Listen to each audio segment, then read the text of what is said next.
मिठाई से है। सदगुरु कहते हैं मैं कैसे धरती पर आया ये महत्वपूर्ण नहीं है। साहब कहते हैं कि मैं किस माध्यम से आया ये भी महत्वपूर्ण नहीं है, मैं इस सृष्टि को जगाने आया हूं ये महत्वपूर्ण है, और वही मेरा परिचय है, ज्ञान ही मेरा परिचय है। तो यह जानना है कि सदगुरु कबीर इस धरा पर किस भांति आए, इससे ज्यादा महत्वपूर्ण है कि क्यों आए। सदगुरु कबीर समस्त सोई हुई सृष्टि को जगाने आए। जब मानवता सो रही थी, जब इंसानियत सो रही थी, जब एक एक मनुष्य की चेतना सो रही थी, आपस में लोग लड़ रहे थे जातियों के नाम पर, संप्रदायों के नाम पर, उस कली काल में, उस अंधेर नगरी में सदगुरु कबीर का आगमन हुआ और उन्होंने समाज को जगाया, समाज को झकझोरा, जातियों में बटे हुए समाज को लताड़ा कि तुम एक हो। उन्होंने कहा एक ही त्वचा हाड़ मल मूत्रा, एक रुधिर एक गूदा, एक बूंद से सृष्टि रची है गो ब्राह्मण को शूद्र।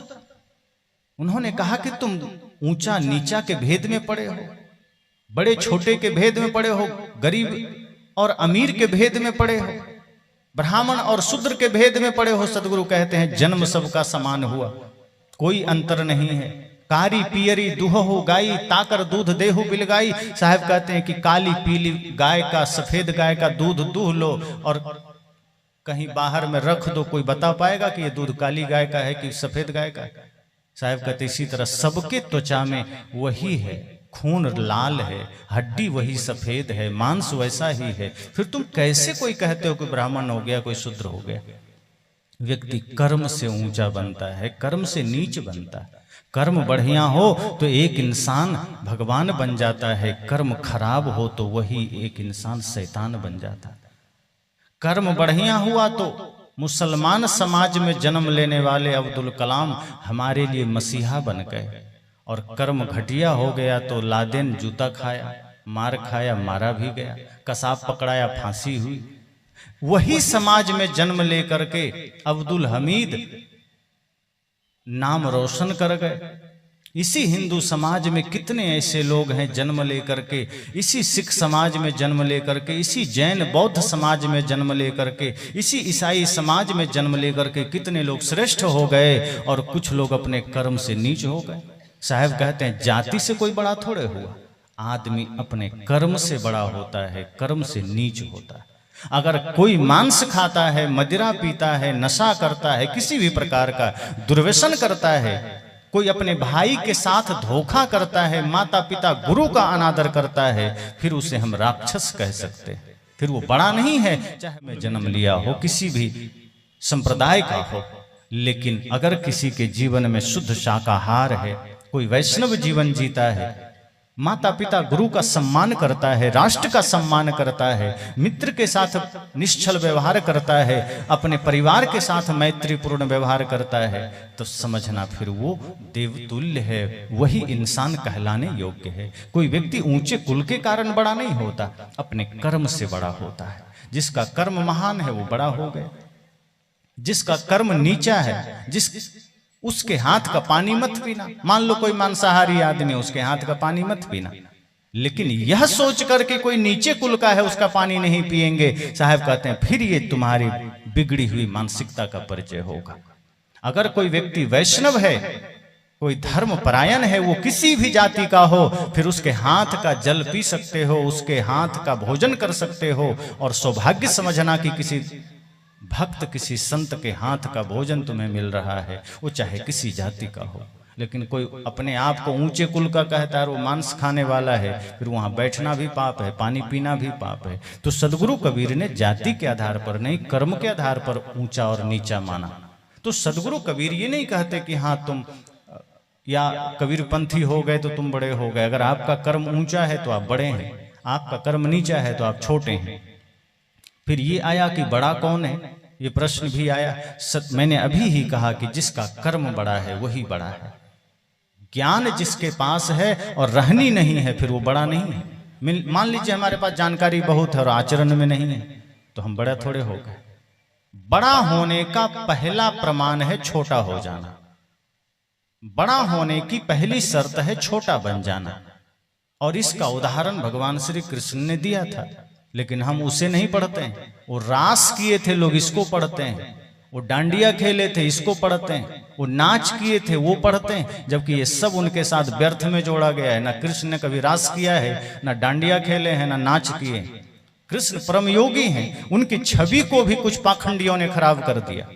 वो ज्ञान के धरातल पर खड़े हैं, वो योग के धरातल पर खड़े हैं, वो तपस्या के धरातल पर खड़े हैं। लेकिन कुछ नासमझों ने, कुछ पाखंडियों ने उन्हें भागवत में छलिया कह दिया, रसिया कह दिया, नाच करने वाला बना दिया और फिर उनके छवि को भी खराब कर दिया। तो श्री कृष्ण ने परिचय दिया जब पांडवों ने राजसूय यज्ञ किया और जब विभाग का बंटवारा हो रहा था, कितना बड़ा यज्ञ होगा, इतने अतिथि आएंगे तो कौन क्या संभालेगा। तो सब ने कुछ न कुछ जिम्मेदारी ले ली। किसी ने मंडी जाने का कि हम सब्जी लाएंगे, किसी ने स्वागत का, किसी ने भंडार का, किसी ने कोष का, किसी ने खजाने का। सबने जिम्मेदारी ले ली। जब श्री कृष्ण आए, कहा हमको भी कोई ड्यूटी दे दो। तो लोगों ने कहा अब तो कोई काम बचा ही नहीं, आप क्या करेंगे। तो कृष्ण ने कहा क्या तुम सब में हम ही निकम्मा हैं, हम कुछ नहीं कर सकते। कहा नहीं, अब काम ही नहीं बचा। कृष्ण ने कहा तुमने अपने हिसाब से काम चुन लिया है, मेरी नजर में अभी भी एक काम बाकी है। कहा क्या। कहा जो भी संत गुरुजन आएंगे उनका चरण में धोऊंगा और जूठे पत्तल में उठाऊंगा। ये परिचय कृष्ण देते हैं, लेकिन उनके इस छवि को हम कहाँ याद करते हैं। वे ये परिचय देते हैं कि अगर बड़ा बनना है तो छोटा बनने की तैयारी शुरू कर दो। अगर बड़ा बनना है तो विनम्र हो जाओ, बड़ा बनना है तो सरल सहज हो जाओ, शांत हो जाओ। यही है बड़ा होने का पहली सीढ़ी, पहली शर्त। कहते हैं बड़ा वही है जो व्यक्ति इस तरह से अपने जीवन को विनम्रता के साथ जीता है, त्याग तप के साथ जीता है। एक प्रश्न और लोगों ने किया कि गृहस्थ जीवन में रहकर शांति कैसे प्राप्त करें। आज इस वर्तमान समय में इतना भागम भाग है कि आदमी दुनियादारी में ही ज्यादा जाता है। अब देखो, जब अगर ये तो एक दिन का सत्संग है, कहीं अगर 3 दिन का सत्संग हो, आप सबका भी अनुभव होगा, तो आदमी कहता है 3 दिन का है, अंतिम दिन चलेंगे।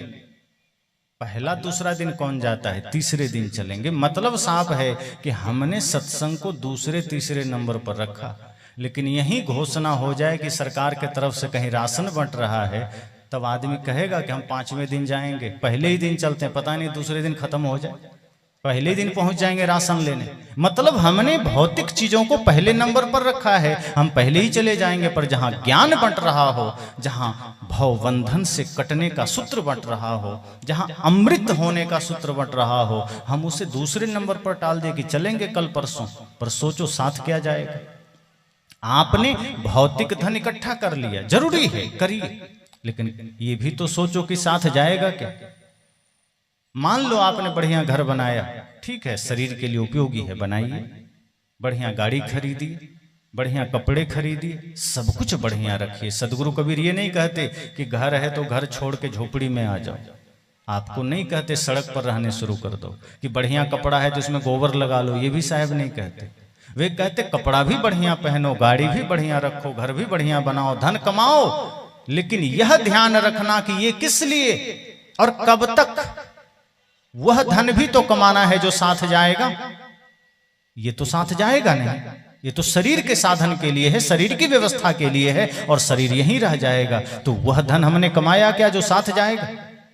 सदगुरु कबीर ने कहा है ना, संग चले सोई धन है, संतो छूट जाए सोई माया। करो तैयारी ऐसे धन की जो नहीं होए पराया। संग चले सोई धन है, संतो छूट जाए सोई माया। सदगुरु कहते हैं जो साथ चले वही आपका धन है, जो छूट जाए वो सब माया है। और गुरु नानक देव तो कहते हैं, कह नानक बिना पा चीन्हे मिटे न भ्रम की काई। कि अपने आप को चीन्हे बिना ये भ्रम की काई, ये माया कटेगी नहीं, वो समझ में नहीं आएगी।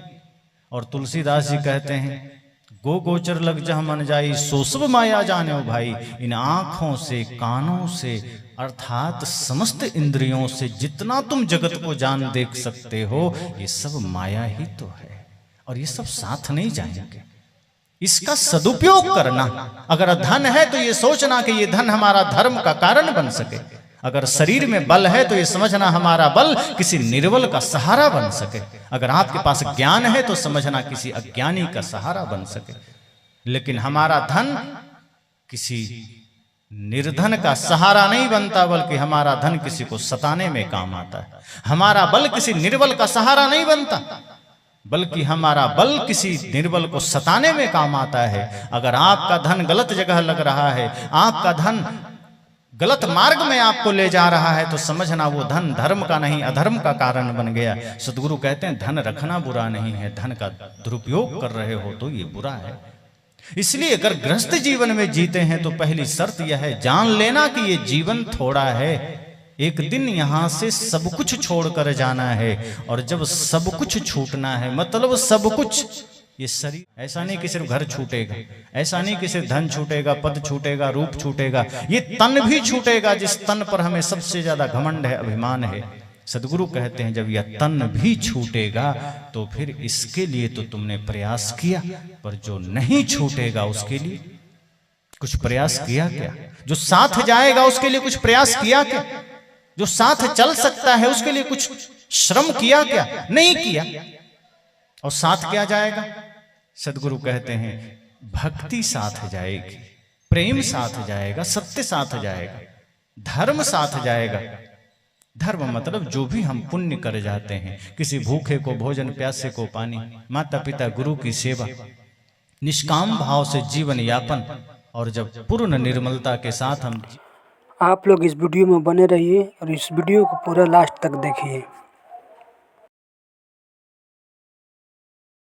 गुरु भक्ति के साथ हम जीते हैं, समाज में हम प्रेम मैत्री के साथ जीते हैं, और भूखे को प्यासे को हम भोजन देते हैं, जरूरतमंदों का सहारा बनते हैं, किसी रोए को हम हंसा देते हैं, किसी बिखरे को हम सूत्र में बांध देते हैं, तो समझना वही हमारी असली कमाई होती है जो साथ चलती है। और वो हम कहाँ करना चाहते हैं? तो जब सत्संग 3 दिन का हो तो हम अंतिम दिन जाने को सोचते हैं, मतलब धर्म हम तीसरे नंबर पर करते हैं।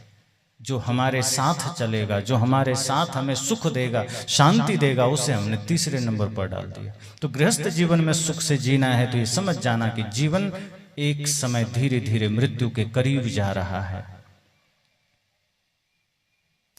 उम्र देख पल पल घटी जा रही है, निकट मौत छीन छीन चली आ रही है। समझ ले तू बंदे इशारा घड़ी का, नहीं है भरोसा जरा जिंदगी का। मजा लूट ले बंदे गुरु बंदगी का, नहीं है भरोसा जरा जिंदगी का।